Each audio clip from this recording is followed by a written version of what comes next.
Hello.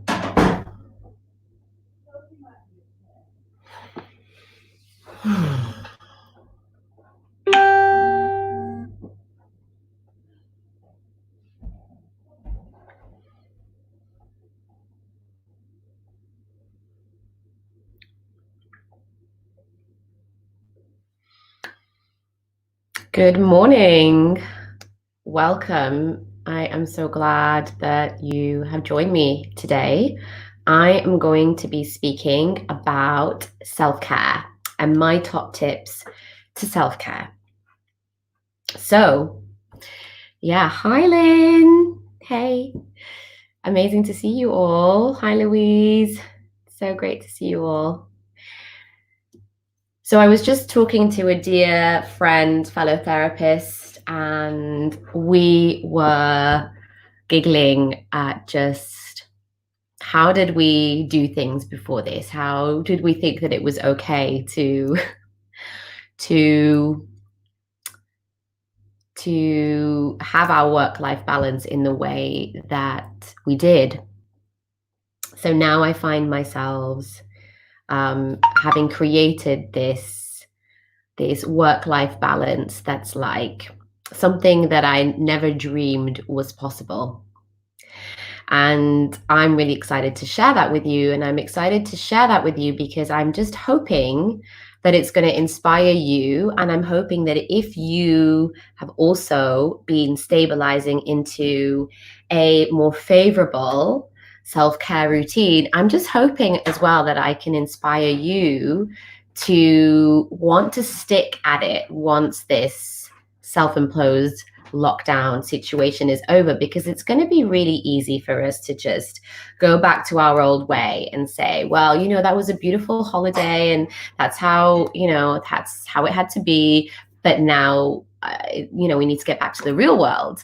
And yes, okay, I'm sure we're going to be really busy, and at the same time I really believe that this situation has created these beautiful opportunities for us to really create and live the lives that we've always dreamed of. Wouldn't it be wonderful if we could live in this way, more connected to our families and to the earth, to nature, if we could have more time to spend on ourselves, on our self-care, cooking, teaching our children, nurturing, tending to our gardens. So self-care is so important for us to tune into in these times, and to think about how this is going to stabilize moving forward. Not how can we, what bits can we keep? It's like, no, how can this way of life remain as our way of life moving forward from now on? So I'm going to share with you my 6 top tips for self-care and self-stabilizing into your self-care routine or self-care practice. So my first top tip is time. So we are all in this like battle with time on this third dimensional relative reality physical existence. We are bound, space is bound by time. It makes this physical reality happen. Without that, without time, we would all just fall into mush and exist as pure consciousness and pure energy, which we do exist on in other realms and other dimensions. Our higher self, for example, exists as pure energy and consciousness in another realm. However, in this physical reality, in order for us to be able to embody and to learn, to grow, to understand, to explore our beingness in a different way, we've manifested this 3-dimensional time-space continuum to be here. But the thing is, we've also allowed ourselves to become completely so bound up by time that it's almost imprisoned us. So the balance with time is for humans a major challenge.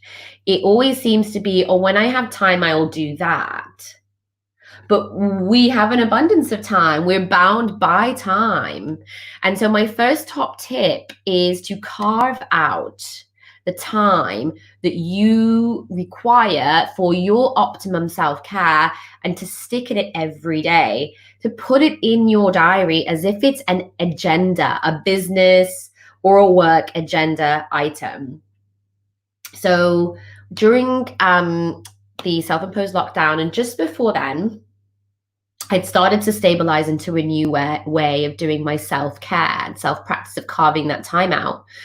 I spend pretty much the whole morning and then a little bit of the afternoon up till 1 o'clock, sometimes even 2, where I just self-practice. I just live. I do the things that I really, really want to do that are important to me to create the life, the abundance, the health, the wellness that I know I deserve and that I desire.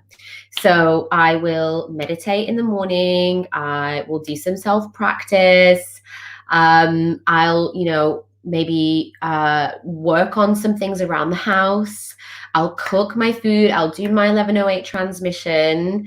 And then after my 11:08 transmission, I might check in with some people and then I'll eat, from 12 to 1. And that's my day. That's my morning just taken up with doing the things that I want to do. Often I'll prepare dinner, I'll prepare food for later on. And that might be like soaking some lentils or going to the supermarket or whatever it is, but I'm setting myself up so that everything else can flow effortlessly.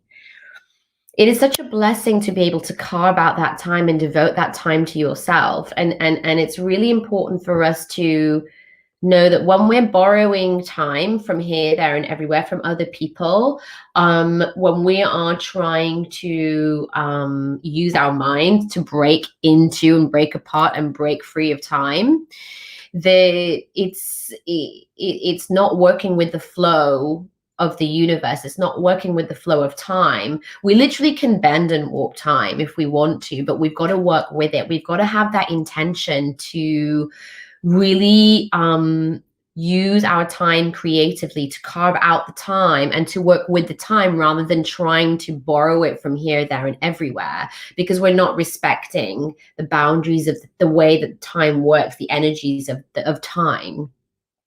As we start to do this more work consciously with time, we'll just find that we're like, that hour seemed to last 4 hours and I got done in that hour what I really wanted to because I put everything else in place.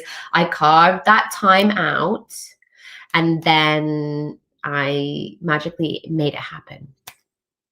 So the other thing is like pushing against time. And if we're kind of patient with ourselves and don't kind of the thing that I find that causes stress and that causes a disruption in my physical health, my mental health, my spiritual health, is when I'm trying to push myself to get something completed within a particular segment of time. When I seem to relinquish that control and just say, do you know what, I'm going to give myself these 2 tasks and I'm just going to take however long it's needed. And if I get distracted or someone comes in and wants to talk to me, I'm allowing for all that to happen. I'm not trying to segment myself and say, I'm just going to get this done now. When we expand that bubble of time and we flow and we say, whatever happens is meant to happen, and I'm allowing for things to pop up because that's just the natural flow. It's just the natural the way that things pop up. You think that you want to carve out 2 hours and then you smash a glass on the floor and that's 15 minutes gone just clearing that up. So we can work with time in a different way and just be okay and be really patient with ourselves, give ourselves more time to know that we can just be more in flow and not be like stressed out and panicking about having to get something done within a particular period of time. So those are some of my top tips to do with carving out time and making it a priority in your diary for your self-care. Really important. My second top tip is morning routine. So, morning routine. Who has a morning routine of some sort? Like, put something in the comment box, maybe a couple of words, or just a thumbs up, or whatever it is. Who has a morning routine? And a morning routine can literally be anything that is a regular routine that's just for you and is aligned to what you love doing in the morning. So it might be like making a pot of tea, sitting in the garden, tuning into nature, meditating for 5 minutes. It might be playing with your children, doing something fun and creative together, having giggles, moving, putting music on, having something to eat together as a family, whatever your routine is. Hey, Walking Miles, thank you for saying you do. Amazing. Please share what your routine is. For those, so yes, whatever it is, there is absolutely no judgment about that. It's not that one routine is better than the other.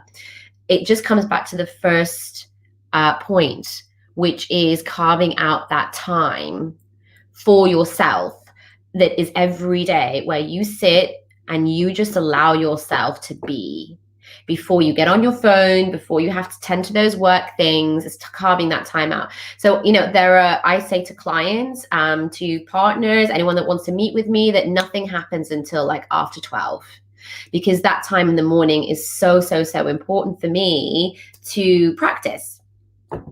And sometimes things shape shift and move. So like today, I'm going to do my physical Kriya practice after this transmission. And I'm happy with that because I don't need to squeeze it in. I don't have anyone waiting for me. I have up till 1:00 when I have to do anything. When I have plenty of time to do that, wash my hair and do all the rest of it. So the morning routine is super important.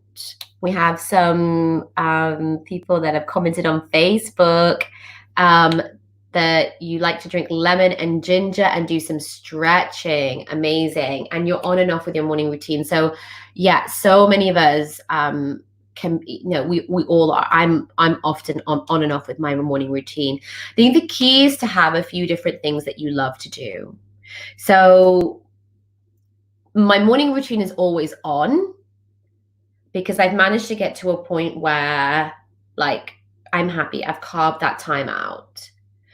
But what I do as part of that morning routine varies and changes from day to day. There are a few staples, like I meditate, I do a ritual where I connect with the earth, I connect with the cosmos and different elements and energies. And I do some sort of a physical practice. I drink tea, I cleanse myself, have a little cuddle with my husband. Like there are things that I kind of pretty much do every morning. And some mornings I do more of, some mornings I do less of, some mornings I don't do my ritual. Some mornings I don't do my physical practice. I might do that later on. And it's fine because I don't need to beat myself up about any of that because I have my time and I'm okay with just flowing and shape shifting into my different activities, and that's okay. Walking miles, waking up with the sunrise to go out to do a bit of pranayama in a comfortable position with a cup of green tea and watching birds chirping. That's so beautiful. It's so beautiful that you can do that. And a perfect example of a morning routine. And getting up and facing this world in this way is telling the universe, like, I'm here, I'm a participant, I am ready to face this day and be and explore and learn. And I'm showing up to and being present to myself and being present to this beautiful planet. And that in itself changes everything. People say to me all the time, I feel the difference between doing my morning routine and not doing my morning routine. Massive difference, just in the way that they even just react to themselves and to other people around them. So morning routine is number 2. Number 3 is cooking. So part of what I do is I'm a naturopathic nutritional therapist, and my journey with cooking and food has been a bit of a roller coaster. I've always been a foodie. My whole family's are foodies. We love yummy, delicious food. We often travel to different countries just because we love the actual food there. But having become a nutritional therapist and having spent my entire life cooking, I often get bored of cooking. I get bored of certain dishes, and I just kind of am like this with it. At the moment, I'm in a phase where I'm like cooking every day, and I've like really injected like some excitement and some spice and some new kind of ideas and new recipes into my cooking repertoire, and I'm really loving it at the moment, absolutely loving it. I've got an additional person living here as well, which is great because then there's more of us that can share together. And so the thing that I personally have experienced is when I'm doing most of the cooking, it can become a bit of a drag because sometimes you just want to be cooked for. So I think the key to doing more cooking is actually having more opportunities where you can be cooked for. So maybe doing like a rota or having a sort of a kind of a guidance or rule in your household that you're going to share the cooking, that your partner's going to cook some of the time, that you're going to cook some of the time, but then also knowing that you have other places where that you can go, where like a friend can cook you a meal or your mother-in-law can cook you a meal. Not right at this time, perhaps, but after the self-imposed lockdown situation. But having those other opportunities, or you can like get a really healthy, there are lots of healthy takeaways nowadays, that you can get a takeaway or something that just means that you don't have to cook all of the time, because it can become a challenge to like always be thinking and always be like, right, I'm spending a couple of hours every day. So I would really recommend that you think about how to create that balance with your cooking schedule, with yourself and the people around you. Now, if you live alone, then what you can do is you can space out your cooking and really practice creating much bigger portions so that you can freeze away, put away some of that food. That's really important. It's something that I've not really been able to master because somehow I always have lots of people in my house and people coming in and out, and like the food always gets eaten. And even if I put something in the freezer this morning, it will be taken out tomorrow morning and it will be eaten. There was no point in freezing it. But maybe that's something that for you is really going to work, freezing things in individual portions, from cakes that you've made right through to meals and savory dishes. So thinking about your cooking schedule, maybe even how you do that throughout the day. So I like to get a lot of my cooking done earlier in the day so that when it comes to the evening and I'm winding down, and often I'm starting work later, and so I'm finishing work later. So it's actually really handy for me to just have cooking done earlier on in the day. And I'm like, and I can really move into the evening, relax, and be cool. So my fourth top tip is all around physical health, is optimizing our physical health. Now, I have people that come to me and they say, I just don't know where to start. I know that, my physical health and my nutrition, for example, needs to be a really central component in my self-care, but I just don't know where to start. So I'm going to share with you the four kind of main sort of components of our physical health. If we focus on these four parts of us, then these four systems, then really we can make a wider impact on the whole system. So these four systems are our digestive health, our detoxification channels, our hormone health, and our immune health. And what's beautiful about all these systems is they all work together. Like they all function interconnectedly. So once we have an impact on our immune health, it definitely has an impact on our hormone health. Definitely, once we have an impact on our digestive health and our detoxification health, that's why I've put them first. That has a huge impact on the wider system, and I'm going to explain why. So our detoxification channels are the means by which the body releases toxins, physical toxins. Now, if these physical toxins build up over time, it just means that our immune system gets impacted because these toxins create inflammation. And it means that also other systems in the body get impacted, like our brain health. If we've got lots of toxins in the brain, it completely it changes our ability to like think clearly and for parts of our brain to function and process clearly. It also creates stiffness in the body, and we can feel when our fat or our muscles are like, have a high level of toxicity in it. It can, be a part of the process that creates arthritis. There's just so many impacts that toxicity has on the body. It's something that we really need to be addressing every single day. So whilst I do advocate for us to go and do like a big detox every once in a while, I'm not an advocate of just doing that. Just like, okay, well, it's fine because in 2 months I'm going to do a really full-on detox. I'm going to juice fast for 10 days and that's going to sort the issue out. If we do a little bit every day, then it's going to mean when we do that bigger detox, we're going to really be able to flush and rid the body of toxins, because it's going to fully eliminate everything. If you've ever dealt with a really clogged, pipe, for example, in your home, like your kitchen sink pipe has just built up for years, and one day it's like nothing, the sink is filling up, and you go outside and you start to take that stuff out of the pipe, and you realize like this needed a few cleans, because that the stuff, that the toxins get impacted so much in our body that we need to, in order to really get to the toxins that are really lodged into the fat in the body, which is where a lot of our toxins sit, we need to like bring out layers and layers so that we can get to those toxins that are really lodged in the body, especially if we've got a lifetime of absorbing toxins. And maybe it took us 20 or 30 years to recognize that, oh, I've got all this toxicity that it's important to cleanse out. So yeah, we need to do this in layers.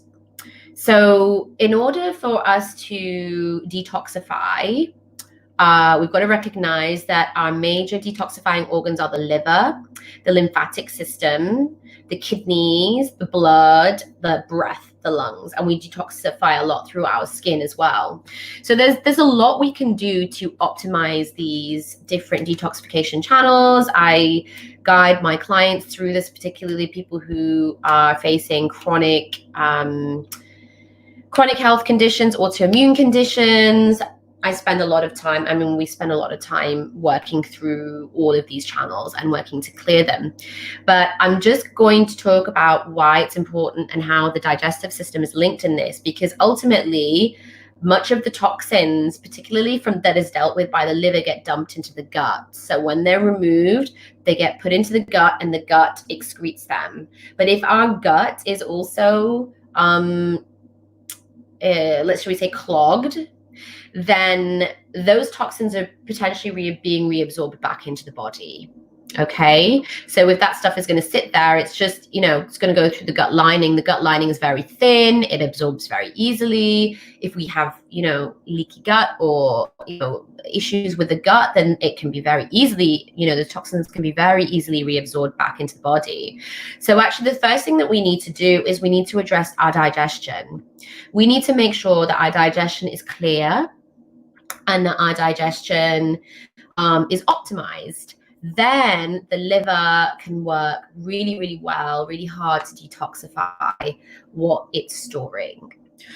So coming to the digestive system, digestive system goes from the mouth to the anus, and there can be different points along that digestive tract that can be blocked or can have imbalance issues. And so it's really important to work with somebody who is going to be able to help you not diagnose, but assess at which point in your digestive system maybe that imbalances are occurring, because it's not a one size fits all for supporting our digestive system. It may be that you have lower stomach acid. It may be that your digestive enzymes are not optimized.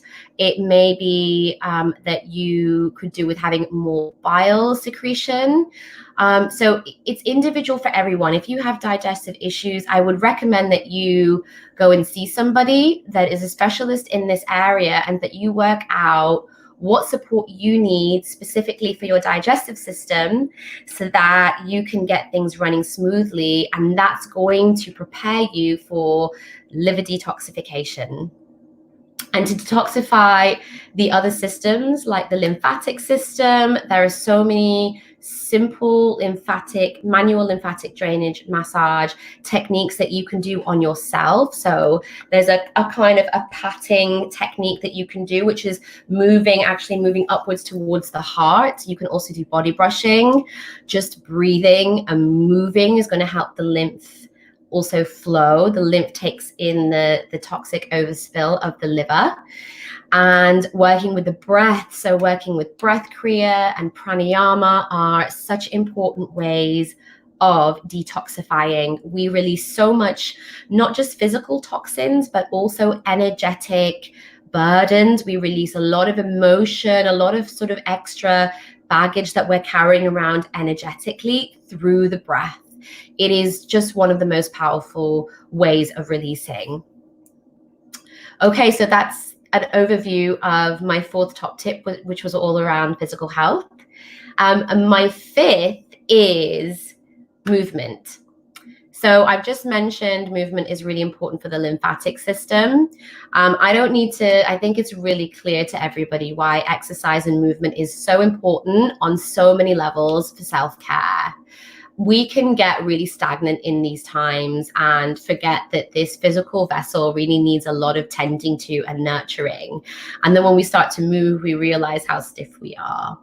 And movement doesn't have to be like taking a run or a jog or walking in the park. You can also put music on and dance. This is one of my favorite things to do. Everyone knows about yoga. I'm sure lots of you have personal trainers out there, but just be creative with your movement. You know, get out in the garden and be really active. Get down on your hands and knees, tend to the roses, the bushes. Prune your garden. There's so many ways that you can be creative with moving. And as I mentioned, dance, I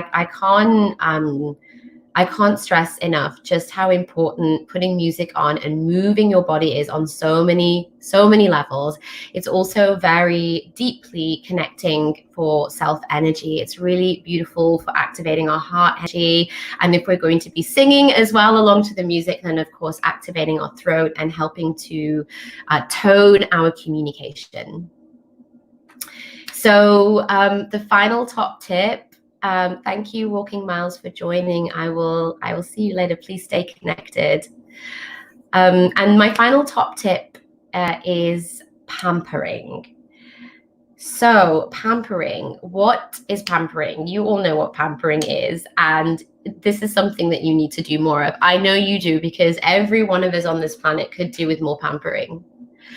I just was realizing yesterday, when I was speaking to my flatmate, my homemate, Rebecca, and a friend of mine, Sima, that we as women, it's something that comes so natural to us, but yet it's something that we forget often to do.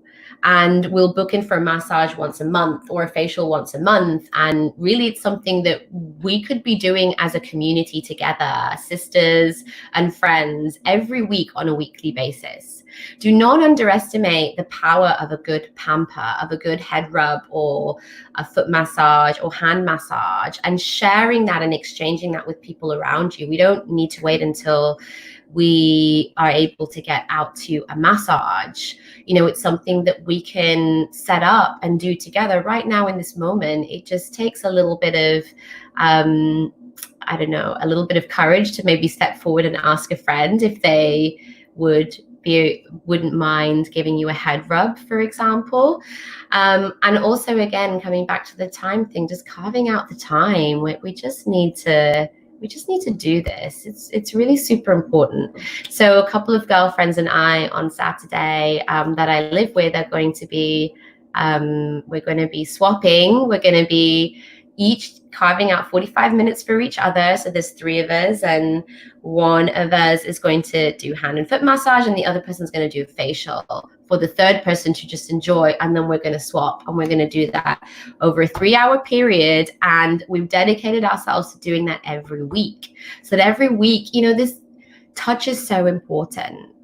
It's so, so, so important. Just on so many levels, and it's something that I know a lot of you will be missing now. So don't be afraid to reach out and ask those people close to you for that intimate touch, that hug, that embrace, the head massage, the hand massage, these forms of intimacy are so important. And again, if you live on your own, there are so many self-massage techniques out there that you can do, and there are also so many other beautiful ways that you can pamper yourself. My favorite is running a bath. I just love lighting all the candles, putting my essential oils in there, getting it in the bath. I just absolutely adore it. It's one of my favorite things. And there is nothing that beats that. There's no massage in the world, no beautiful chocolate cake for me that beats getting in the bath in candlelight. My favorite beautiful devotional music on a speaker. Okay, so those are my 6 top tips for self-care. I hope that it's inspired you to take some of those on, not just now, but to carry those forward as we move into this new phase of beingness. This self-imposed lockdown situation and all the amazing things that are coming out of it do not need to end here. Absolutely not. And I invite you to think about what have been the benefits for you? What have you loved about living this kind of life? And what are you going to keep and embed into your life right now for the future? So thank you so much for joining. It's been really beautiful to share this space with you. Please stay connected, get in touch if you have any questions or you just want to connect. I've got lots of really juicy, amazing resources on my Facebook page, as well as on the links in my bio. There's a free course that my husband and I have created called Protect Your Mind, Body, and Energy Fields. It's for you. It's what you've said that you need from us. Simple tools and techniques to protect your mind, body, and energy fields. Take a look at it. It's beautiful. It's 3 30-minute videos plus a bonus video, a little practice video. And we've just launched our holistic medicine practitioner training, which is a 4-month online course for those of you that are healers, practitioners, youth workers, massage therapists who work on the front line with people in some sort of capacity. It's for you to grow your self-care practices, your professional practices, and also your business development. It's really all about supporting you to evolve to that next level of your beingness. We're going to be sharing tools and techniques around yoga technology, Reiki technology, consciousness, the nature of the mind, the nature of the self. We're going to have lots of support around professional development, creating the packages and offers that you want to share with the world. There'll be mentoring, coaching, peer support. There's so much going on. It is an incredibly valuable program. So check that out and have a beautiful day.